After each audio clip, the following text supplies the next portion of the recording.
Hello everyone, मेरा नाम है दीपा रामचंद्रानी। मैं काउंसलर साइकोलॉजिस्ट हूँ। आपको याद होगा लास्ट एपिसोड में हमने बात की थी गिल्ट के बारे में। गिल्ट कैसे हमारी लाइफ को इफ़ेक्ट करता है। गिल्ट एक ऐसा इमोशन है जिससे हमारी लाइफ में क्या चेंजेस आते हैं। इस बार हम बात कर रहे हैं एक नए इमोशन के बारे में जो बहुत ही इम्पोर्टेंट है हमारी लाइफ में। इसका इफ़ेक्ट बहुत ज़्यादा होता है। जी हाँ, मैं बात कर रही हूँ फियर के बारे में, डर। जब हमें डर लगता है हमारी लाइफ कितनी इफेक्ट होती है, लाइफ में क्या क्या चेंजेस आते हैं। कहते हैं if you want to be happy come out of fear. आप खुश रहना चाहते हैं तो या तो अपने डर को फेस कीजिए, डर से बाहर आ जाइए। तो एग्जैक्टली हमें पता कैसे चलेगा कि ये डर है, ये अहम नहीं है, ये गुस्सा नहीं है। कई बार जब आप किसी चीज़ को समझ नहीं पाते, आप गुस्सा करने लग जाते हैं, आप इरिटेट हो जाते हैं।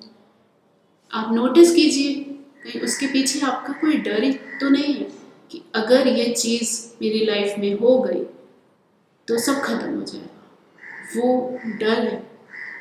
डर एक ऐसा इमोशन है जो इंसान की ज़िंदगी, उसकी वैल्यूज़, उसकी ड्रीम्स तक को इफ़ेक्ट करता है। आप नोटिस करेंगे जब अंग्रेज़ भारत में आए थे, जब ब्रिटिशर्स इंडिया में आए थे, हमने वही कमज़ोरी, वही डर महसूस किया था। ना हम उनसे लड़ पा रहे थे, ना हम उनसे बाहर निकल पा रहे थे। एक कमज़ोरी का एहसास, एक हेल्पलेस इमोशन का फीलिंग हमारे साथ था। आज तक हम अपने सेल्स में वही फियर इमोशन फील कर रहे हैं।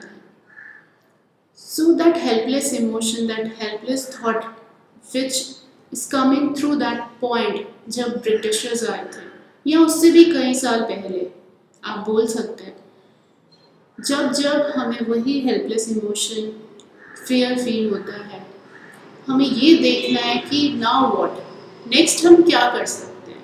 आई अंडरस्टैंड जब आपका फियर का इमोशन एक स्ट्रॉन्ग फ्रीक्वेंसी में जाता है, उस टाइम कुछ समझ नहीं आता, घबराहट होती है, फ्रस्ट्रेशन होता है, एंगर आता है, आप इरिटेट होते हो, आप किसी पे ट्रस्ट नहीं कर पाते।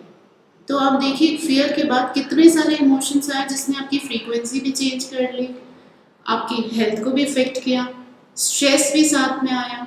सो it's very important to accept your fears, to come out of your fears. First accept कि okay this is my fear, यहाँ मुझे दिक्कत है, इस चीज़ का, इस बात से मुझे डर लगता है। That is okay, it's okay to feel like that. जैसे एक हैप्पीनेस इमोशन है, being, feeling good about something, एक फीलिंग है हमारी, उसी तरीके से फियर एक इमोशन है जो आएगा, and that is okay. We are human being, we have to experience everything, every emotion, but coming out of fear is very important for peace of mind, for getting success in your life. तो सबसे पहला point होता है acceptance का। Accept your fear. When you know that okay this is my fear, for some time come out of that situation. How? आप अपनी situation से तो बाहर नहीं आ सकते, लेकिन आप अपने मन को किसी और इम्पोर्टेंट जगह पे बिजी जरूर कर सकते, ध्यान बटा सकते। जब ध्यान बढ़ता है तभी आइडियाज आते हैं, because we all are creative. हम सब क्रिएट कर सकते हैं जो हम चाहें। हम इंसानों में ये खूबी है, वी आर क्रिएटर्स। सो जब हमारा ध्यान उस बात से किसी और बात पे आता है, किसी और सब्जेक्ट में आता है, फिर हमारे पास आइडियाज आते हैं how to come out of this fear. Second, think about the worst when you are coming out of that fear portion. अगर आपको एग्जाम का डर है, फियर ऑफ एग्जाम रिजल्ट, आपने थोड़ी देर के लिए कुछ कॉमेडी देख लिया, कोई गेम खेल लिया, उसके बाद में आप ये देखें कि वर्स्ट क्या होगा, मैक्सिमम टू मैक्सिमम उस सिचुएशन में आपके साथ क्या होगा। जिस बात का आपको फियर है, जैसे आपको एग्जाम का फियर है, आपके मार्क्स कम आएंगे, उससे ज़्यादा क्या खराब होगा। जब आपको वर्स्ट पता होगा तो आपको ये भी पता होगा कि इसको बेस्ट कैसे बनाना है। You will get the ideas for sure. Even then if you are not getting the ideas, अगर आपको फिर भी अपने फेयर से, उस स्ट्रेस से बाहर निकलने का आइडिया नहीं आता, तो एक और तरीका है, सी द बेस्ट ऑप्शन, उसका ऑपोजिट देखिए।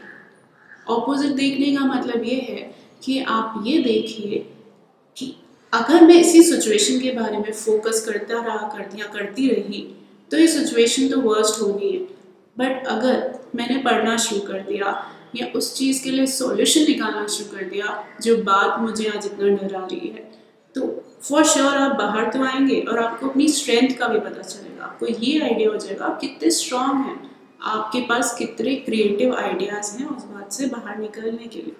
Start doing fun activities.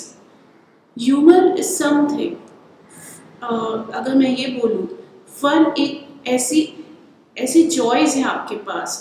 Joy एक ऐसी चॉइस है जो आपको बड़ी से बड़ी सिचुएशन से निकाल सकती है।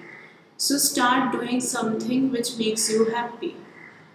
तभी कई लोग कॉमेडी प्रोग्राम्स, ह्यूमर, एंटरटेनमेंट देखना ज़्यादा पसंद करते हैं कि जैसे ही आपके पॉजिटिव हार्मोन्स ओपन होते हैं, आप प्रेजेंट में रहते हैं, और जब आप प्रेजेंट में रहते हैं आपको समझ आता है कि आपके सामने जो सिचुएशन है वो आपसे ज़्यादा बड़ी नहीं है। So check what you can receive in this situation. जो चीज़, जो बात आज आपको डरा रही है, एक्चुअली वही बात, वही सिचुएशन आपको बहुत स्ट्रॉन्ग बना सकती है। There are many other options to come out of fear. Write down all your issues. जिन जिन बातों से आपको दिक्कत हो रही है आप पहले उन्हें लिखिए, उसके बाद में जब आप उनको वापस पढ़ेंगे और टिक मार्क करके देखेंगे तो पता चलेगा कि आपके पास ऑप्शंस ज़्यादा हैं, आपके पास आइडियाज़ ज़्यादा हैं। The third option which you can use, do some breathing techniques. There are many breathing techniques. कहते हैं हमारे इमोशंस और हमारी सांस दोनों साथ साथ काम करती हैं। गुस्से में अलग तरीके से होती है, डर में हमारी सांस अलग तरीके से होती है, हमारी बॉडी बताती है। तो जब आप ब्रीदिंग टेक्निक्स यूज़ करते हैं तब भी आपको पता चलता है धीरे धीरे आपकी ब्रीथ जैसे जैसे रिदम में आ रही है, आपका डर वैसे वैसे ख़त्म हो रहा है। ऐसी और भी कई टेक्निक्स हैं जो यूज़ की जा सकती हैं, पर सबसे पहले आपको अपने आप को उस चीज़ के लिए एक्सेप्टेंस होना और उसके बाद कुछ देर के लिए उस सिचुएशन से अपने आप को अलग करना ज़्यादा फ़ायदा देता है। When it comes to fear, fear से बाहर निकलने का एक और तरीका होता है, इमेजिन अ हैप्पी प्लेस। आप आंखें बंद करके वो प्लेस इमेजिन कीजिए जहाँ आपको हैप्पीनेस फील होती है। Imagine all those moments where you were happy. When you feel that happiness, feel that it's coming up in every single cell of your body. Taking deep breathe in, breathe out. आप एक ऐसी image अपने दिमाग में imagine कर सकते हैं जहाँ हैप्पीनेस है, या कुछ ऐसी यादें जहाँ बहुत खुश थे। आंखें बंद करके आप उन्हीं यादों में जो खुशी आपको महसूस हो रही है, ये महसूस कीजिए कि वो अभी इस क्षण आपके साथ है। इससे जब आप उस हैप्पीनेस को अपने साथ महसूस करेंगे, डर की फ्रीक्वेंसी ऑब्वियसली कम होगी। So when ever you feel fear increase हो रहा है, after accepting the fear you can do this also. Another way is, बात कीजिए, किसी से सलाह लीजिए, गाइडेंस लीजिए।